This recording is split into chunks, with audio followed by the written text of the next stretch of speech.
Emma, welcome to the podcast. Hey, well, thanks for having me. I'm super excited to be here. Yes, I'm so excited to have you here talking all things human design. But before we jump into all the things, can you explain to everybody who you are and a little bit about your journey so far? Yeah, sure. So, who am I? I'm me.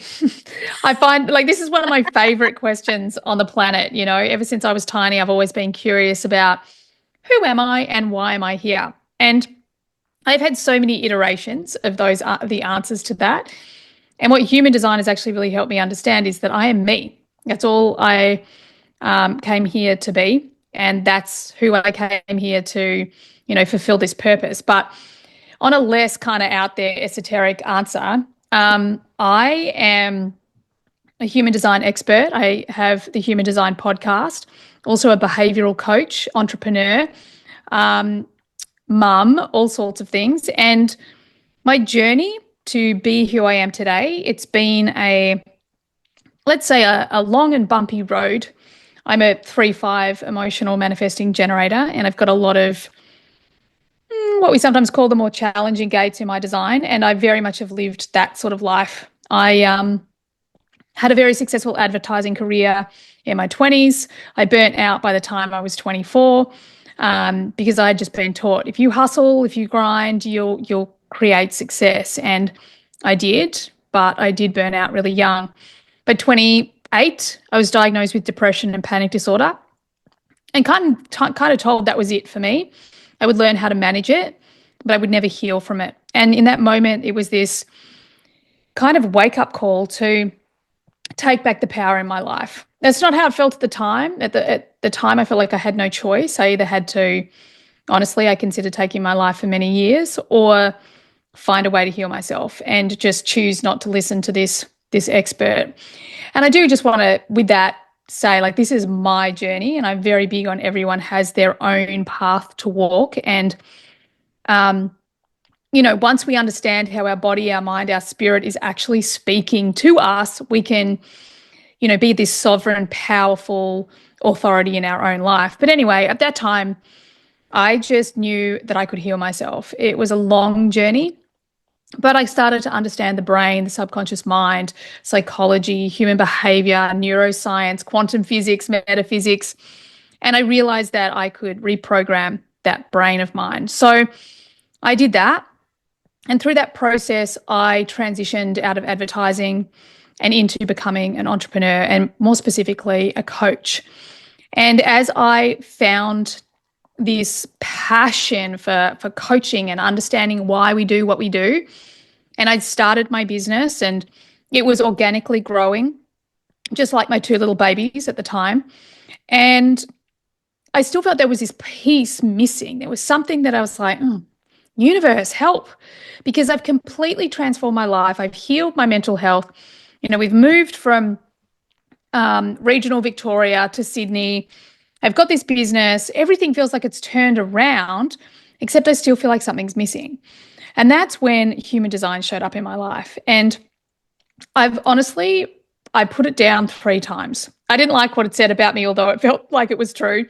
I didn't like the language. It was very negative. It was very fixed and almost dogmatic. And it was also a little bit too woo, because at that stage, I've always been very spiritual. I've always been very connected to source. However, I didn't want anyone else knowing. And my business was this corporate business. I was working with C-level executives. I was running workshops. So it all felt a little bit too woo, until I kind of made this deal with the universe that I was like, okay, if you show me what this missing piece is, then I promise I'll commit to it. And back then it was 2018, and it was before anyone was talking about human design. And human design came, across my radar, I'm going to say like 5 times in 24 hours. And I couldn't ignore it. Before I knew it, I'd kind of Googled the leading expert in human design in Australia. She happened to live 10 minutes away from me. The next day I'm having coffee with her, and she reads my human design chart, and this complete stranger sitting across from me knows me better than anyone knows me. And I was like, okay, right, I'm going to do this thing. And that's kind of where I made the commitment to my human design experiment.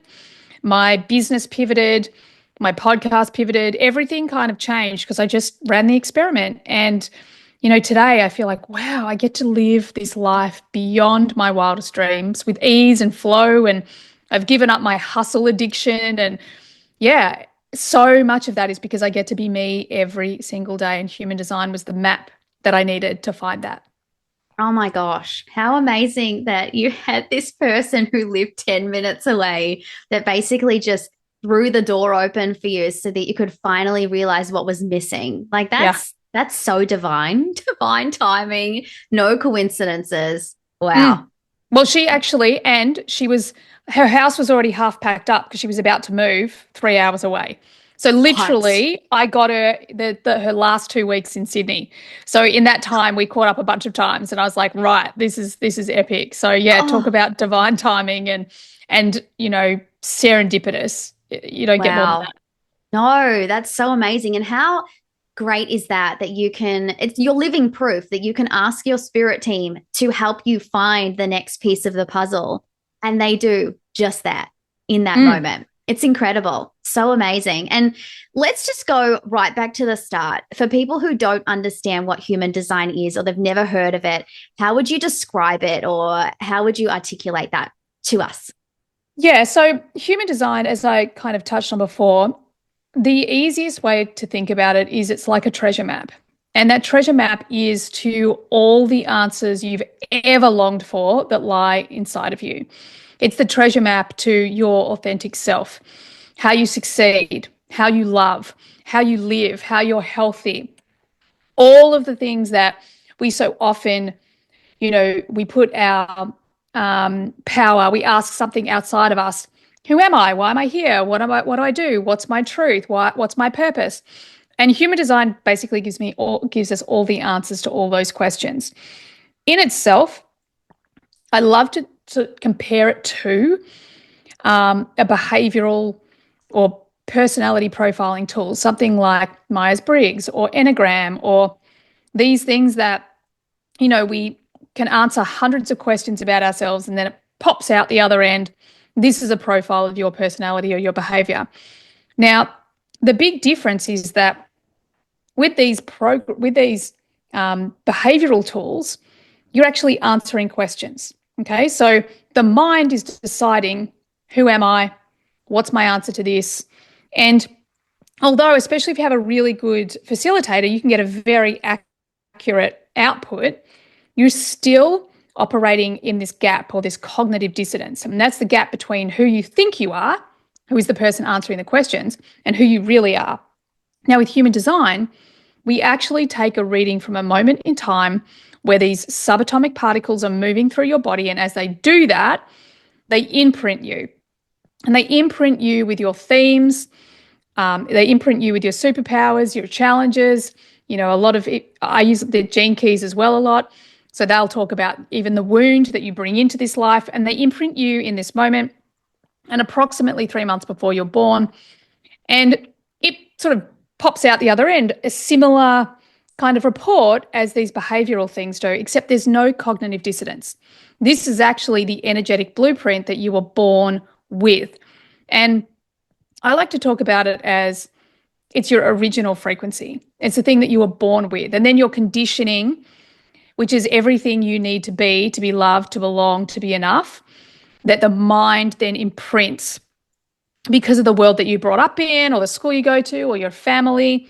And it puts all these layers over that original frequency and it kind of messes with the dial. So all of a sudden, you're not calling in the life that you were destined to call in. You're calling in a version of that.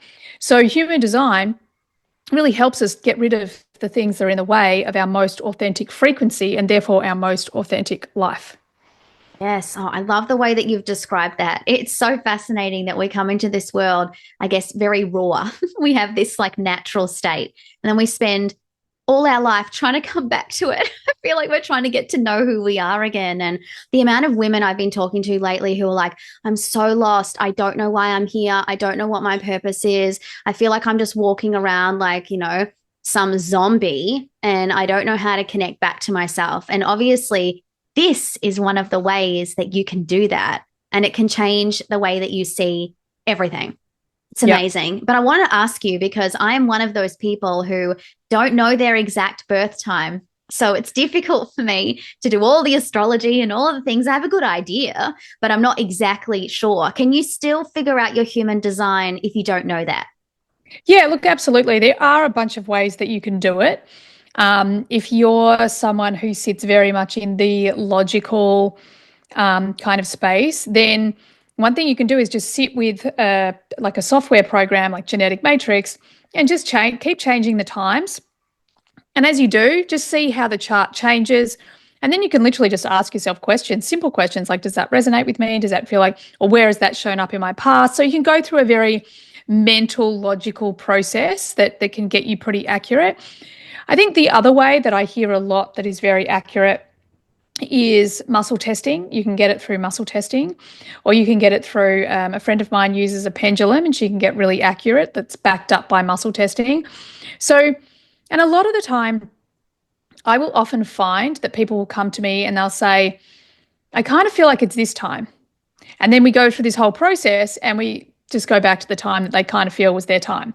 So again, it's this process of really trusting our intuition and our instincts. Like, for example, I didn't know my parents' time of birth. And then I went through the process, had a look at the whole day and went, oh my God, my mom is absolutely an ego projector. That makes perfect sense. So it seemed like you'll resonate with what is true for you. So you can go the logical road.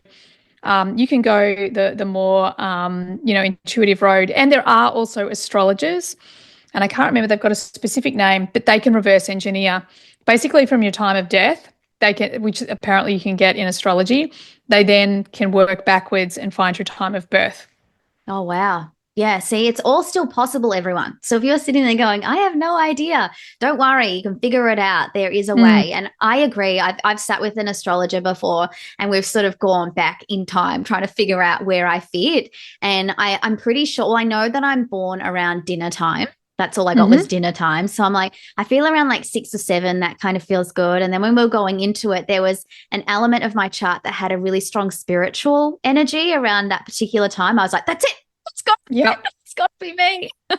Yeah. So do the work and figure it out and go down the path of this because it can actually change the way that you know yourself and validate things for you that you never really understood on that level. And is this Mm. why you wrote your book? Like, I'm super keen to know what inspired you to write it. If we were to read it, what will we find? How can it help us along this journey if we're just getting started? Yeah, I love this question. And just sort of, I just want to respond to what you just said. I think one thing I say about human design all the time is that it will language what you already feel inside. So it's not going to tell you something new about you, but that feeling, we all walk around with this feeling like there's more in me, or there's something I have to do, or there's something that's waiting to be birthed. And human design will help you language those things.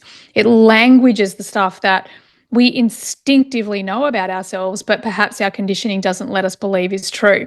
So I think that's one of the things that I really love about human design. My book.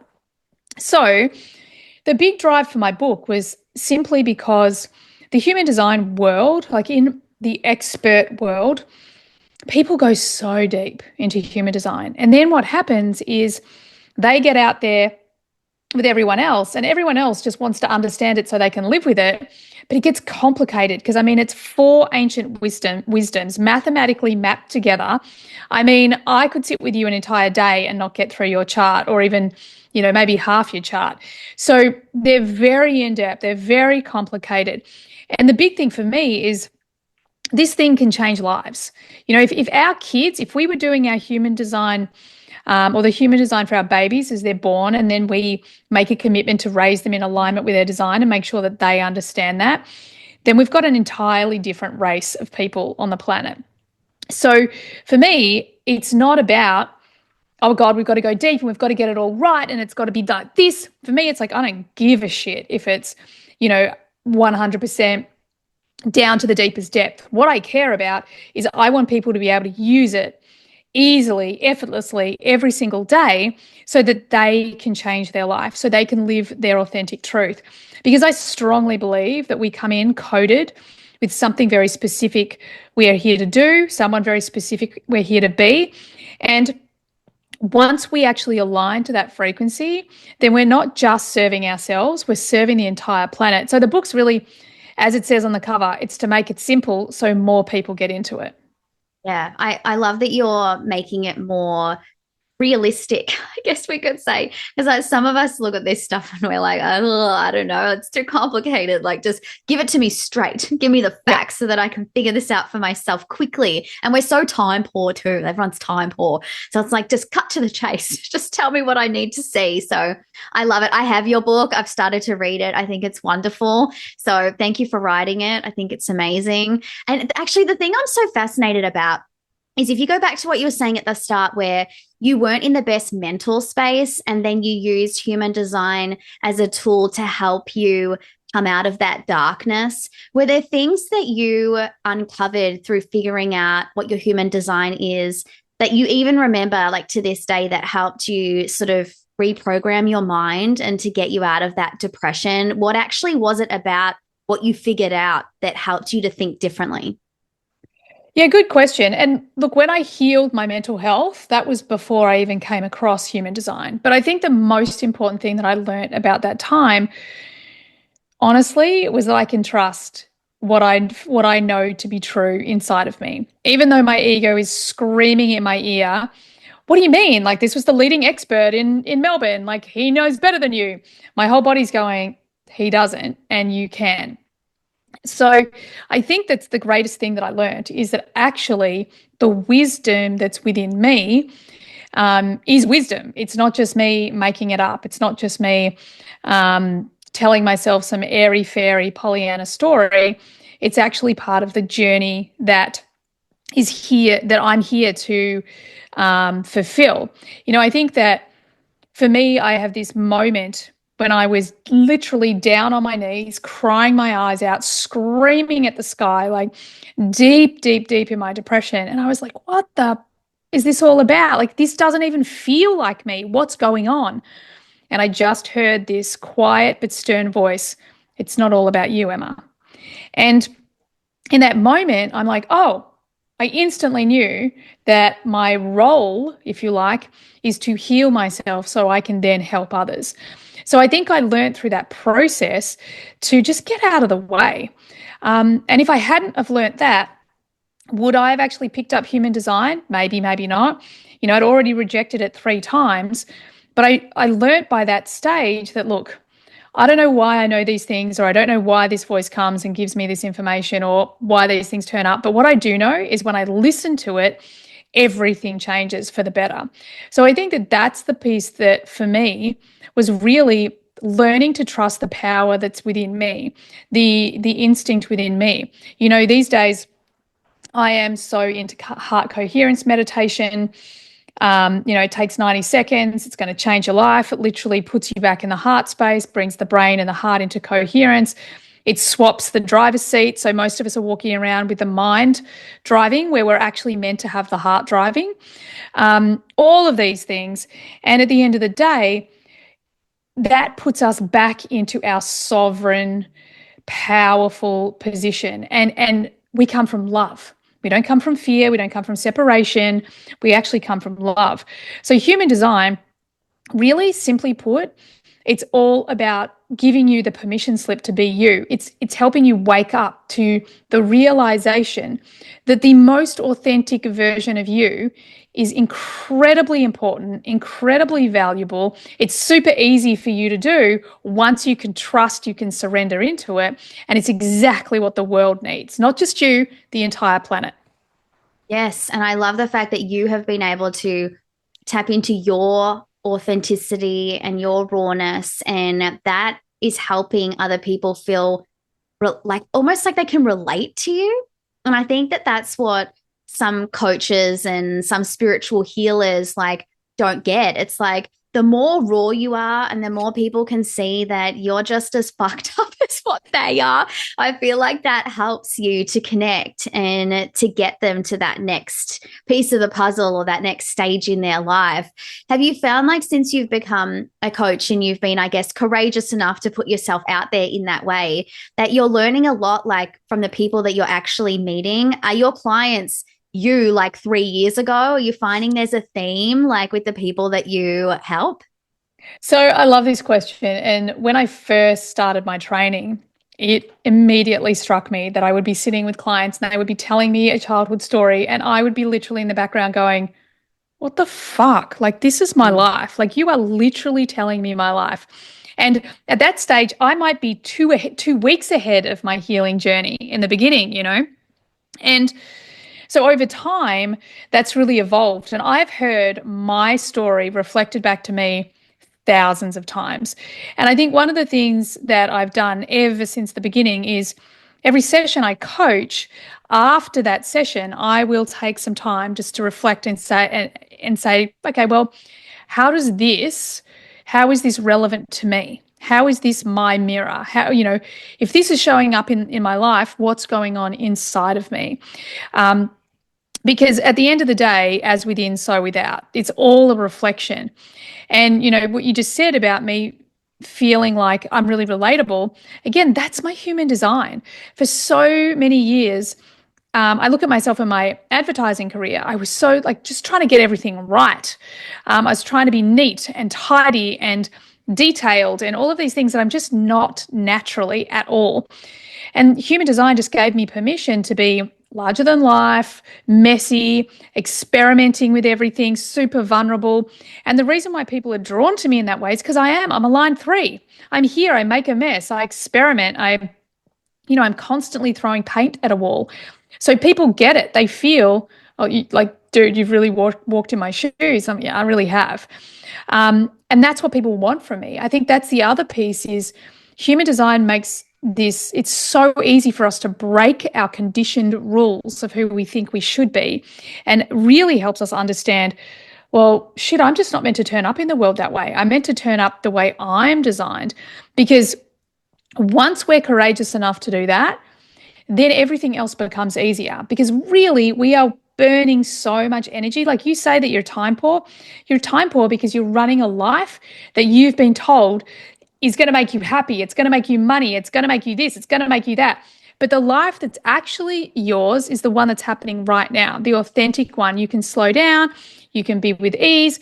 I was hanging out with a friend on Sunday morning. We were messing around with ChatGPT. We went down this rabbit hole and birthed a whole new arm of the business. I mean, like in an hour, having fun. Posted one post on Instagram and it went viral. And we're like, what? But that's how easy everything is meant to be. We're just so conditioned to get in our own way. You're probably wondering what just happened to the podcast. Me too. It's Jade. I'm Ben and Jess. And you know what's also Ben and Jess? Our lime glow candle.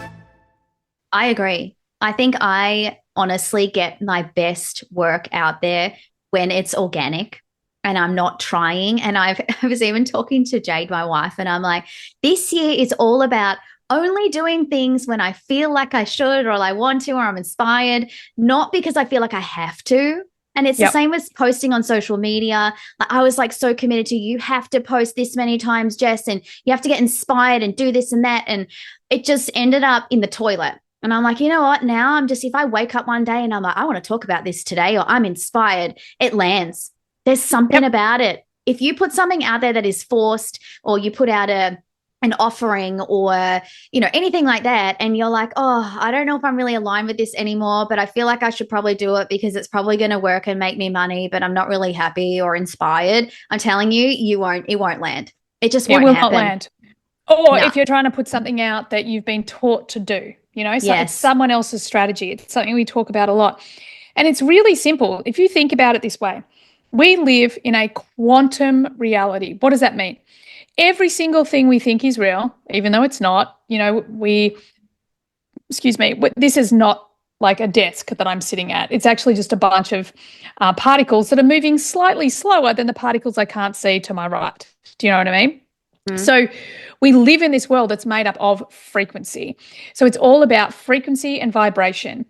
And when we understand that, of course, things like that don't work. I mean, I hate social media. I am not a fan. I'm not a person who's going to sit on it for a while. I don't scroll it that much. In fact, it's very rare for me. Yet I have an amazing human that does it for me for the business, and she loves it. So there's a very different energy around it. But if you think about, we are moving to a time in human history where the knowledge we can give others is diminishing in value hand over fist. Like, it's happening at light speed because we have artificial intelligence. So we don't need the knowledge people can give us anymore because it's at the end of our fingertips. And, the internet was the first wave of this. AI is the next. So the question that I became most curious about is, well, then why, what is it that we need to focus on to create success? It's always our frequency. It's always the energy we're putting out in the world. So the people that are really succeeding right now are the people that are just being honestly themselves. They're not being forced. They're not operating from fear. They're not, showing a version of themselves on camera and then being someone different in the background. Because especially the generations, each generation is getting wiser and wiser and wiser to frequency, more and more sensitive, and they're just not tolerating it. This whole new trend on Instagram where anything that's overly polished, these kids don't trust. Of course they don't trust it because it feels like it's sus because it's overly polished. It's not authentic. So this is this time in history where we really need to understand that our authenticity, how we feel, the frequency in which our unique radio station broadcasts out into the world could not be more important, because it's not your doing, it's your being that's going to make a difference. It's so true. It's taken me so long to figure that out. Like, honestly, I've had my business full time for 18 months. At the start, I was all guns blazing and blah, blah, blah, blah.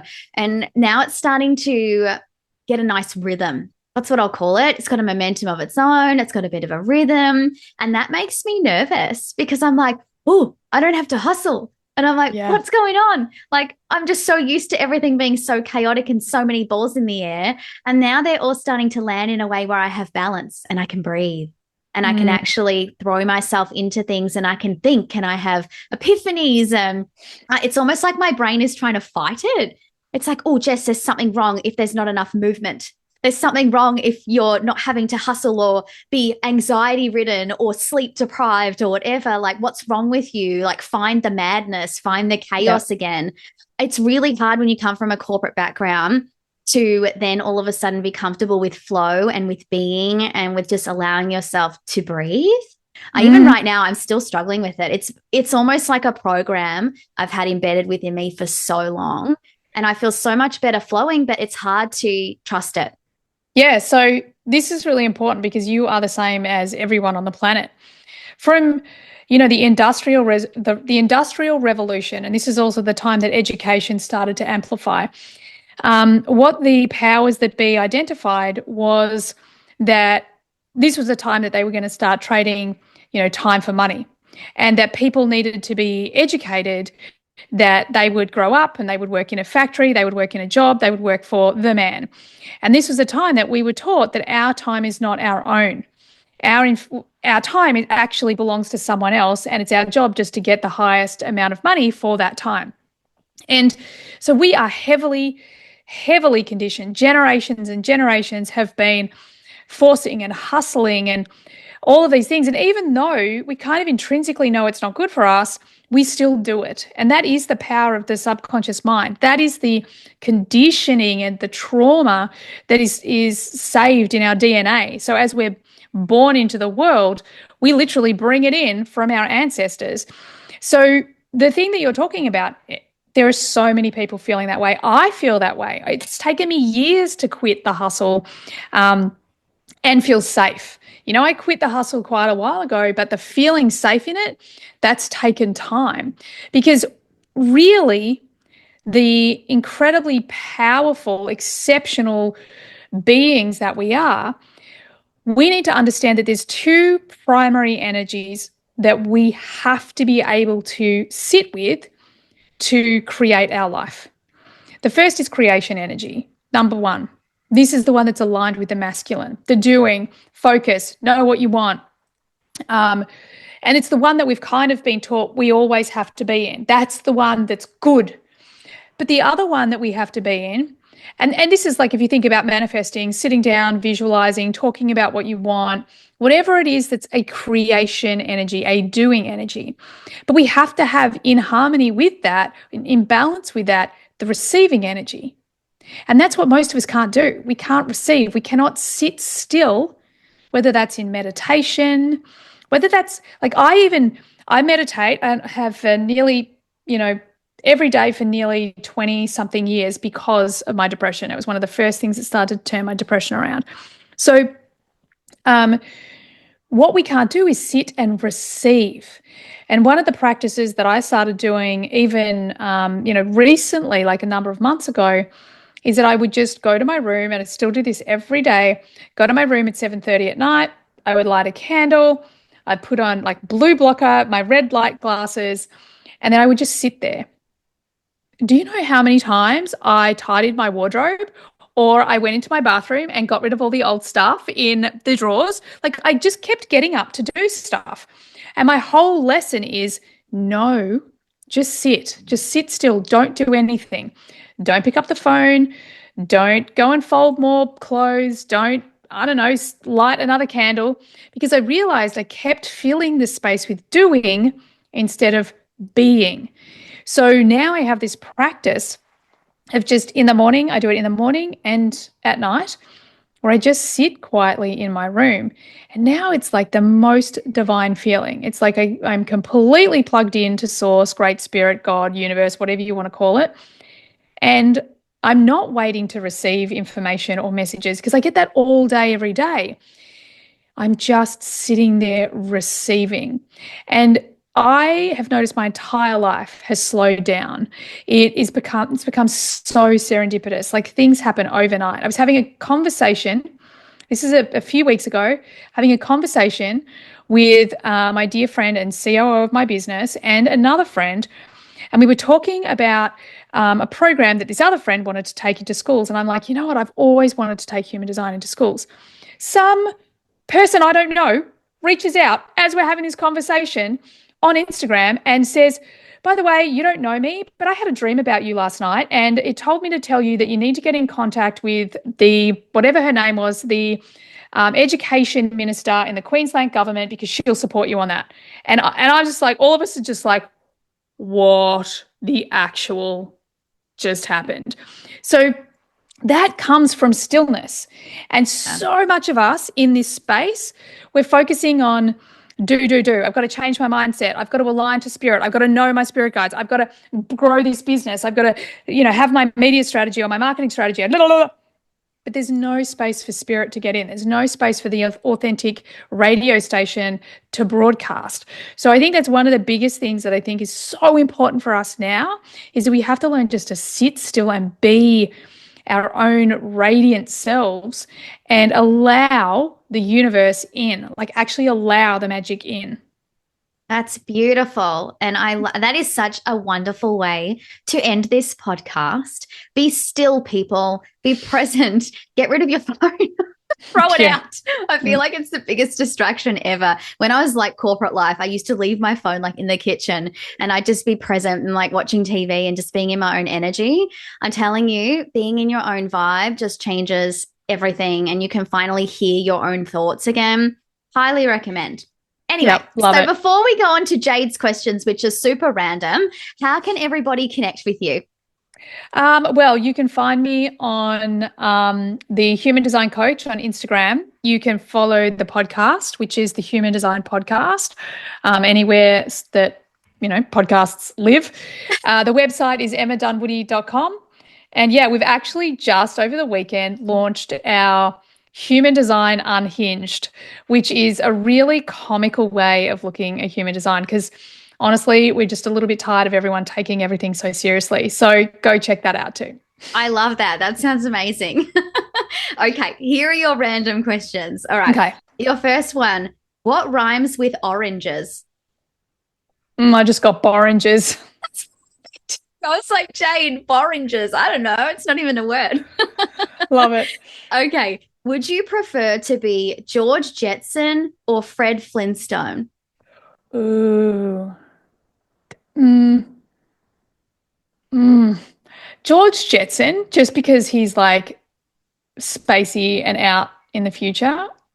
Yes, But you know me what? too. I would freaking love to have like Dino. I would love to have like a pet dinosaur. That'd be pretty epic. That would be so good. I'm with you. I like all the spacey, like, let's just like fly around. Like, that's my vibe. Okay. And your last question. If you had a theme song that every time you walked into a room and it would play, what would it be? Oh my God. Look, again, I'm a manifesting generator. I find this really challenging. Only that, to talk about serendipity, I was asked this exact question 2 days ago. Oh And my I'm going to God. give you the same song, even though I also want to hold open the right to change my mind at any time because I'm an MG. But it would have to be, at this point in time, This Is Me from The Greatest Showman. I love that. That's wonderful. Awesome. Well, thank you so much for being here. It has been so awesome to talk to you. Thank you so much for having me. It's been super fun. Awesome. Thank you.